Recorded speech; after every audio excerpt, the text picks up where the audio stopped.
ఆంధ్ర తన first domestic టైటిల్ని గెలవబోతుందా? Video full వరకు చూడు, నీకు ఎక్సైటింగ్ న్యూస్ చెప్తాను. సయీద్ ముస్తాక్ అలీలో 6 మ్యాచెస్ లీగ్ స్టేజ్లో ఆంధ్ర 5 గేమ్స్ గెలిచింది. సో మేజర్ కాంట్రిబ్యూషన్ బ్యాటింగ్ డిపార్ట్మెంట్లో అశ్విన్ హెబ్బర్ 250స్తో, కేఎస్ భరత్ ఒక 50 ఒక 40తో, రిక్కీ బుయ్ మ్యాచ్ విన్నింగ్ 40స్తో, ఎస్డివిన్ ప్రసాద్ అక్కడ ఇక్కడ ఒక 40-30స్తో మన బ్యాటింగ్ డిపార్ట్మెంట్ని చాలా స్ట్రాంగ్ చేస్తున్నారు. ఇంకా బౌలింగ్ డిపార్ట్మెంట్ పేస్ బ్యాటరీకి వస్తే ఎర్రా పృథ్వీ, స్టీఫెన్, శశికాంత్ అండ్ సత్యనారాయణ రాజు ఈ నలుగురితో పేస్ డిపార్ట్మెంట్ చాలా సాలిడ్గా ఉంది. ఇంకా స్పిన్ డిపార్ట్మెంట్కి వస్తే సౌరవ్ కుమార్ అండ్ యశ్వంత్తో మ్యాక్సిమం యావరేజ్ 6 to 7 రన్స్ కంటే వీళ్ళు ఎక్కువ వేయట్లేదు. సో వీళ్ళు బౌలింగ్ డిపార్ట్మెంట్ని చాలా స్ట్రెంథన్ చేస్తున్నారు. అంటే నెక్స్ట్ వచ్చే 3 నాకౌట్స్లో మనం 2 గెలిస్తే చాలు, డెఫినెట్గా మన ఆంధ్ర ఫైనల్స్కి వెళ్ళే ఛాన్సెస్ చాలా ఉంటాయి. ఫైనల్స్ కానీ మనం ఒక్కసారి వెళ్ళగలిగితే మొత్తం ఇండియన్ క్రికెట్ సెలెక్టర్స్ కాడ నుంచి ఇండియన్ క్రికెట్ బోర్డ్ అంతా మన టీం వైపు ఫోకస్ చేస్తుంది.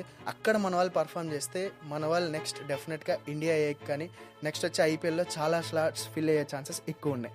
రిక్కీ బుయ్ తన బౌలింగ్ చేంజెస్తో కానీ తన టెంపర్మెంట్ బ్యాటింగ్తో కానీ చాలా కీ రోల్ ప్లే చేస్తున్నాడు.